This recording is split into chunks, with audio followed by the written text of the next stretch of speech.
What's going on, guys? Hope you're having a wonderful day.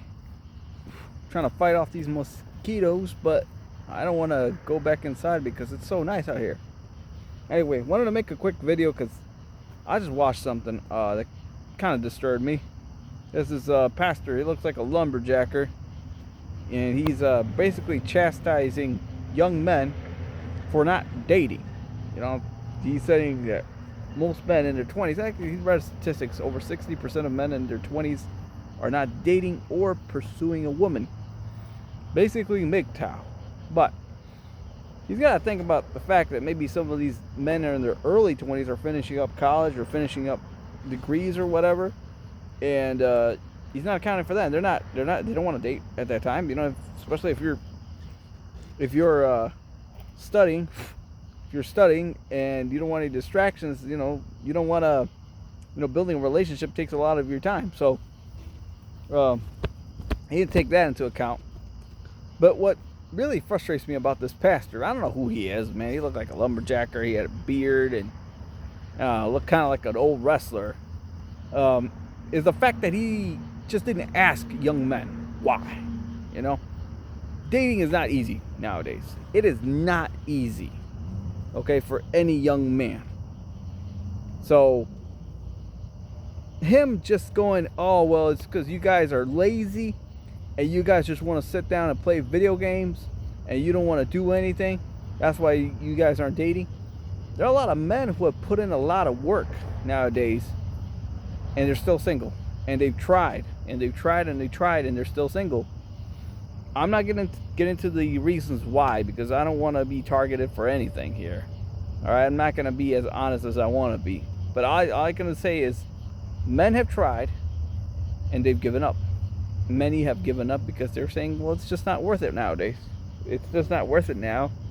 Maybe when I'm older, I'll have more value in the dating market. Maybe when I've got my career all set, when I've made some good money and I'm a little bit more emotionally mature, maybe then I will maybe then I'll date. So this pastor, he just sounds like the type of person who doesn't listen, who finds statistics and just makes up his own reasons as to why.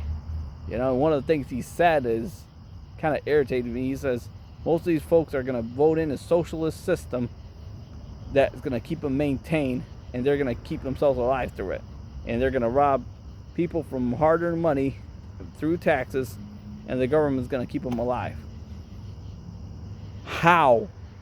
There's no program that exists for single young men who haven't done anything for them to receive a paycheck for not doing anything. Okay?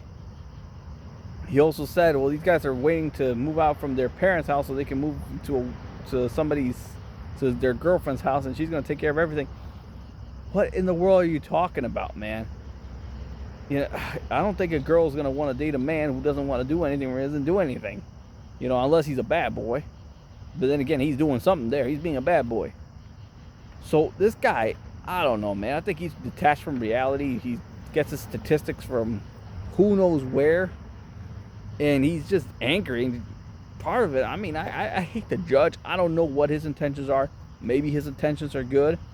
But the way he makes it sound, it's like he wants more church babies so that, this congregation can grow.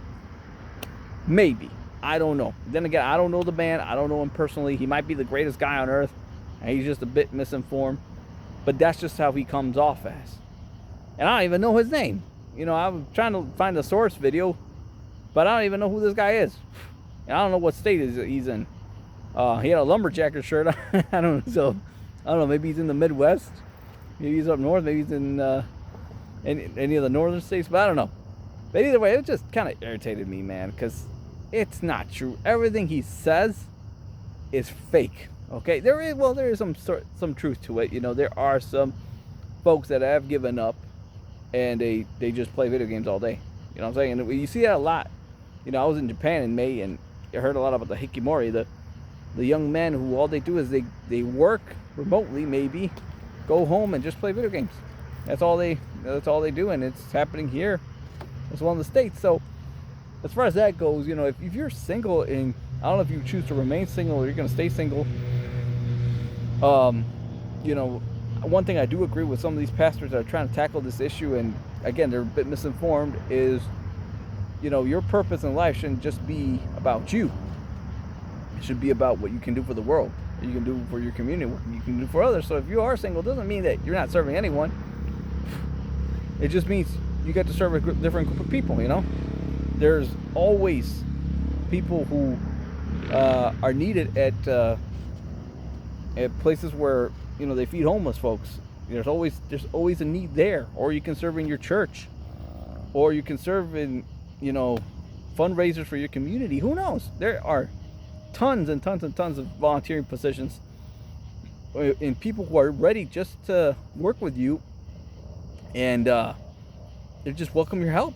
So yeah, I don't think the solution is, I guess from what they say, is the solution is not to just go home and play video games or binge on Netflix. Definitely, if you're a single man, get out there and do something. Start studying something. Become active.